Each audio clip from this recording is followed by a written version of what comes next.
네, 안녕하세요. 여러분들 내신에 도움이 되고 싶은 준3조 오늘 또 강의를 가지고 왔습니다. 자, 오늘은 이제 통일 단원 들어가는데요. 오늘은 합의문 중요한 거 4가지가 나오거든요. 그 합의문들 중에서 서술형으로 자주 나오는 것도 있고 하니까 오늘 여러분들 좀 귀를 쫑긋 세우고 자 들어주셨으면 좋겠습니다. 통일을 위한 노력이라는 이 단어는 우리나라 각 정부가 이때까지 통일을 위해서 어떤 정책들을 실시했고 어떻게 달려왔는지를 물어보는 단원이에요. 자, 그래서 한번 보면은 우리나라 첫 번째 그 모든 정권이 다뤄지지 않고요. 오늘은 이승만, 장면 내각, 박정희, 노태우, 김대중, 노무현 이렇게 총 6정부가 통일과 관련된 북한과 관련된 정책을 어떻게 실시했는지를 쪼개서 한번 보도록 하겠습니다. 자, 제일 처음 이승만 정권부터 먼저 볼게요. 이 이승만 정권은 북한이라면 굉장히 치를 떱니다. 왜? 이승만 정권 때 큰 전쟁이 한 번 있었죠. 여러분도 다 알고 있는 무슨 전쟁이 있었죠? 6.25 전쟁이 있었죠. 그래서 시점은 자 6.25 전쟁 이후입니다.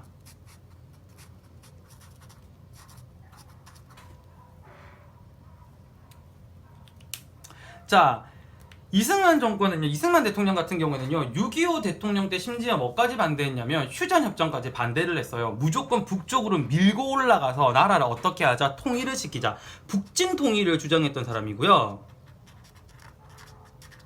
심지어 사회주의에 거의 치를 떠는 사람이기 때문에 이 사람은 반공정책 엄청 세게 했어요.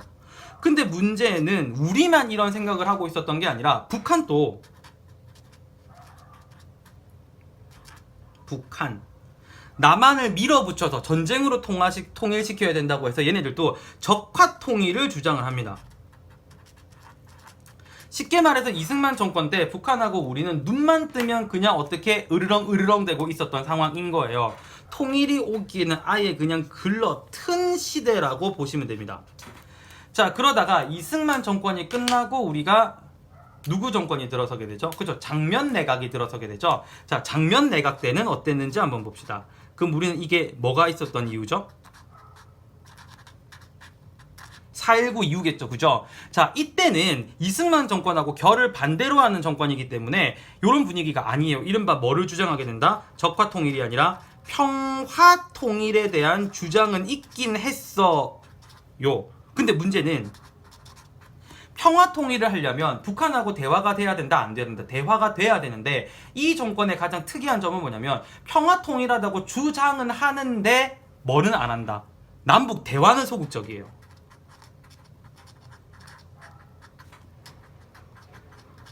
그리고 중요한 거, 이승만 정권 때랑 장면 내각 시험 문제의 출제 빈도수가 거의 낮습니다. 자, 지금부터 정말 중요한 거는 이제부터인데, 자, 누구 정권부터 이제 들어갈 거냐면 박정희 정권부터 들어가겠습니다.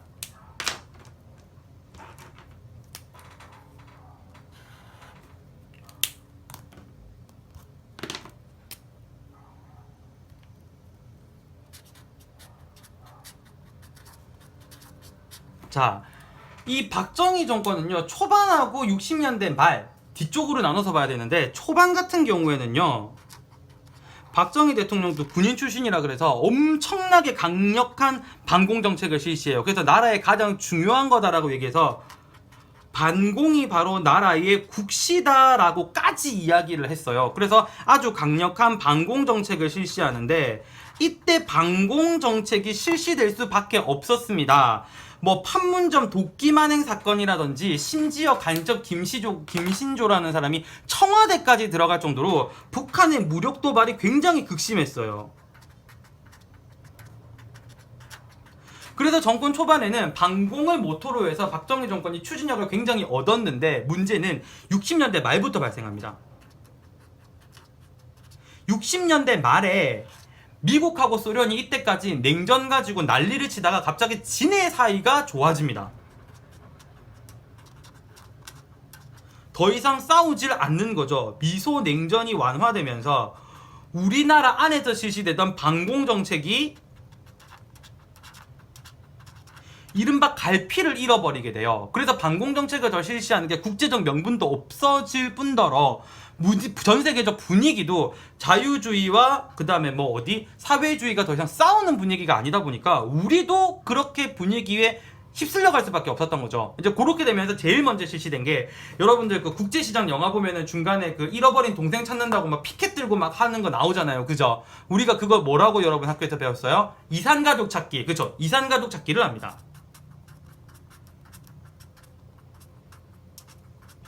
이 이산가족 찾기가 어떻게 이루어지냐면 남북 적십자 단체 있죠. 거기서 회담을 하면서 남북 적십자 회담을 통해서 이산가족 찾기가 이루어지게 되는 거죠.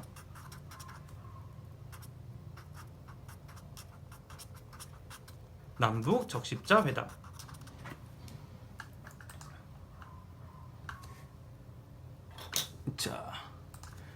자, 그래서 저번에 삼촌이 강의를 할 때 한번 그런 얘기를 했던 게 박정희 정권 때 분위기를 잘 알고 싶으면 국제시장이라는 영화를 참고하라고 얘기했던 이유가 바로 그거예요. 그리고 정말 중요한 문서가 나오죠. 이때 7.4남북 공동성명이라는 게 또 뒤에 있습니다.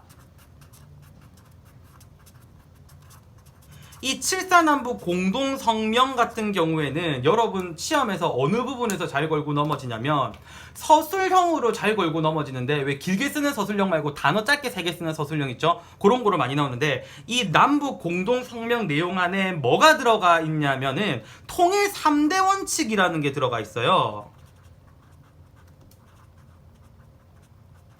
만약에 문제에 7.4남북 공동성명을 선생님이 내주시고 이 문제를 내신다 그러면 여러분이 찾기가 굉장히 수월할 거지만은, 만약에 내용을 주지 않고 만약에 이거를 내신다고 하면 통일 3대 원칙을 외워야 돼요. 그래서 삼촌이 잠깐 여기 밑에 한번 내용 적어보고 계속 들어가도록 할게요. 자, 밑에 삼촌이 남북 공동성명에 있던 내용들 중에 중요한 내용들을 적어놨습니다.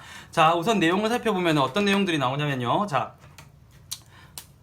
통일은 외세 의존 없이, 외세 간섭도 없이 우리 자주적인 방식으로 해결을 하자. 그 다음에 무력 행사 없이 평화적인 방법이나 그런 해결책들을 찾아서 하자. 그리고 마지막에 하나의 민족으로서 민족 대단결을 하자라고 얘기하는데, 여기 통일 3대 원칙이 다 들어가 있습니다. 7.4남북 공동성명에서 이야기했던 통일 3대 원칙은 자주, 평화, 민족 대단결, 이거 3가지예요. 그래서 만약에 여러분 시험에서 요거에 대해서 물어보는 문제가 나온다 그러면 여러분들은 답을 여기 나와 있는 자주, 평화, 그리고 마지막에 무슨 대단결? 민족 대단결로 찾아주시면 되겠습니다.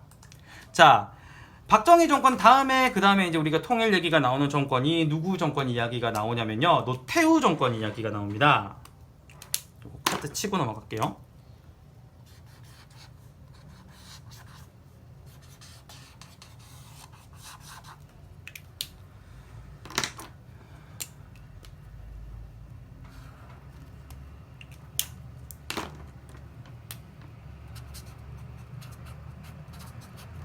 노태우 정권에는요, 냉전 완화 분위기가 아니라 아예 그냥 냉전이 종결돼요.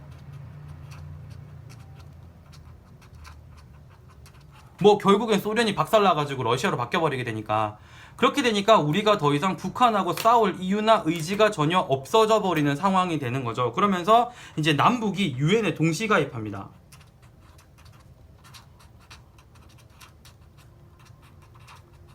그리고 이때 또 한번 북한과 문서를 주고받는데, 그 문서 이름이 남북 기본 합의서예요.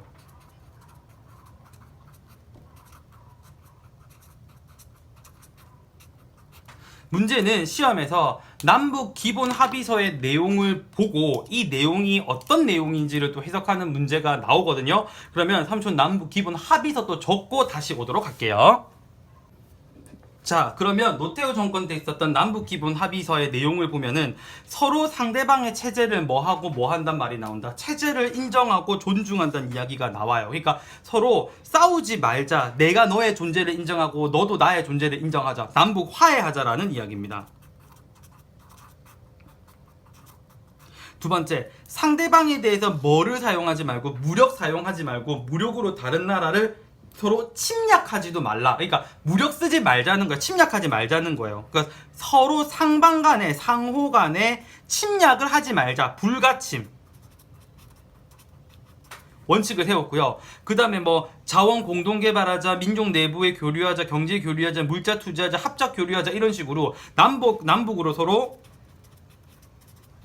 교류 협력하자라는 내용이 주로 담겨 있다라고 이야기를 해요. 그 문제에서 학교 선생님들이 어떻게 내시냐면은 이게 뭡니다라는 제목 안 줍니다. 박스 안에 글만 내놓고 여러분들 이건 무슨지 뭔지 추론할 수 있겠어요 라고 찾기 때문에 요거 적혀있는 내용들을 박스 안에서 골라낼 수가 있어야 돼요. 자, 그리고 노태우 정권 다음으로 우리가 통일 얘기가 나오는 정권이 김대중 정권이 되겠습니다. 그러면 김대중 정권 한번 들어가 볼게요. 오늘 웬일로 공간이 많이 남겠네요. 자,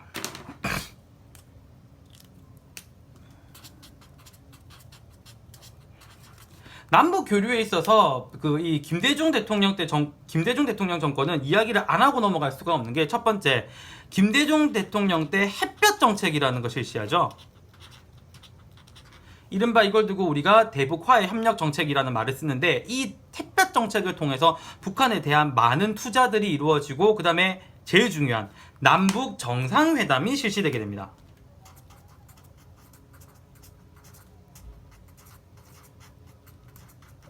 그 여러분들 그 웬만한 교과서 보면은 김대중 대통령 때 있었던 정상회담은 그냥 남북 정상회담이라는 말을 쓰고요. 노무현 대통령 때 있었던 정상회담을 2차 남북 정상회담이라고 얘기를 하다 보니까 몇몇 친구들은 쌤 김대중 때는 왜 삼촌 왜 1차라는 단어를 안 붙여요? 라고 물어보는데, 이때는 남북 정상회담이 다시 정확하게 할 수 있을 거라는 뭐 확신도 없었기 때문에 몇 회차를 붙이지 않고 그냥 남북 정상회담이었다라고 보시면 돼요. 그리고 이 남북 정상회담에서 제일 중요한 게 6.15 남북 공동선언이라는 게 이제 발표되게 됩니다.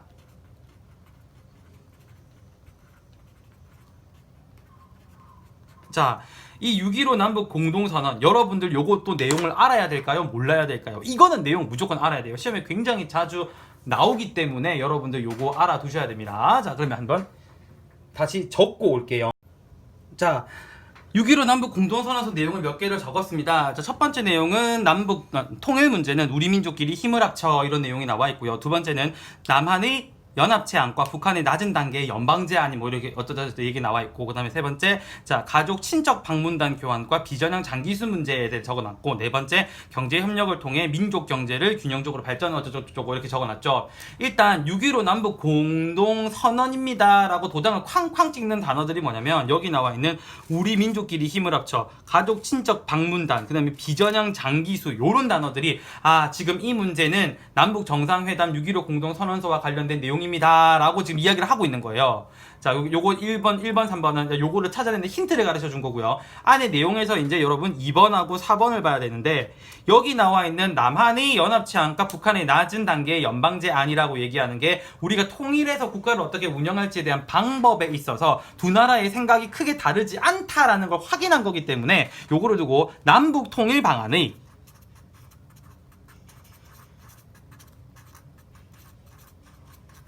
남북 통일 방안의 공통성을 했다고 이야기를 할 수 있고, 그 다음에 나와 있는 뭐 경제 협력을 통해 민족 경제를 균형적으로 발전시키자라고 얘기하는 거는 남북이 서로 경제 협력을 활성화시키자라고 이야기를 하는 겁니다.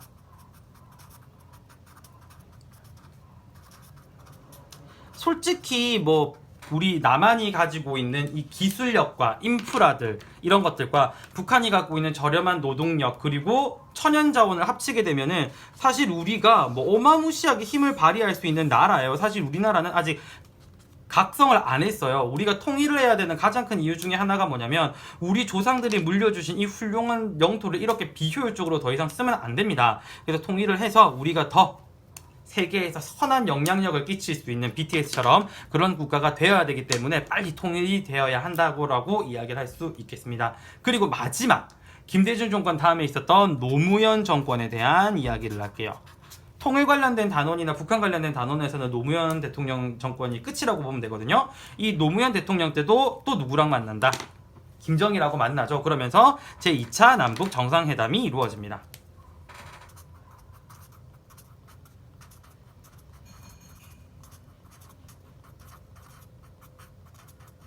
정상회담 했으니까 문서 나올까요? 안 나올까요? 나오겠죠? 이때 나왔던 문서가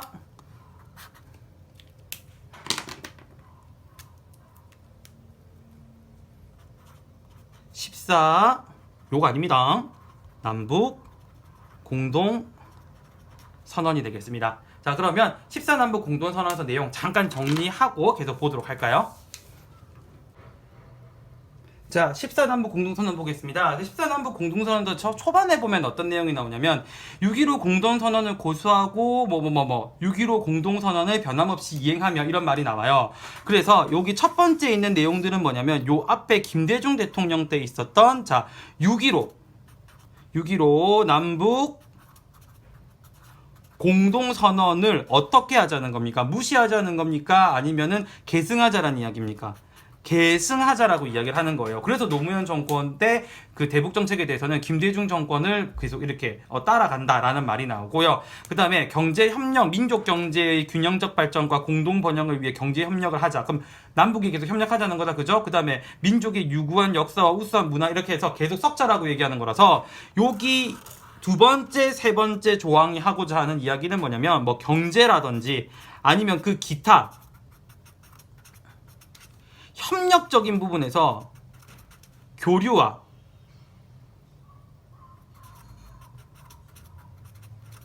협력을 뭔 소리야? 자, 경제나 다른 타 부분에 있어서 교류와 협력을 증진하자라는 내용이에요. 자, 일단 이거 앞에 지울게요. 여기가 협력이라는 단어보다는 차라리 뭐 문화라는 말이 들어가는 게 낫겠네요. 자, 경제, 문화, 교류와 협력을 증진하자고 얘기하는데 그 김대중 때 있었던 6.15 남북 공동선언사하고 여기 있는 14남북 공동선언의 차이점을 조금 보면 여기는 정치적으로 나라를 어떻게 이끌어갈 건지 구성을 할 건지 그런 거에 대한 이야기가 좀 많은 반면에 이쪽에서는 뭐 경제, 문화, 뭐 역사 이런 세부적인 교류 방향에 대한 이야기가 좀 더 많이 나오는 경향이 있었어요.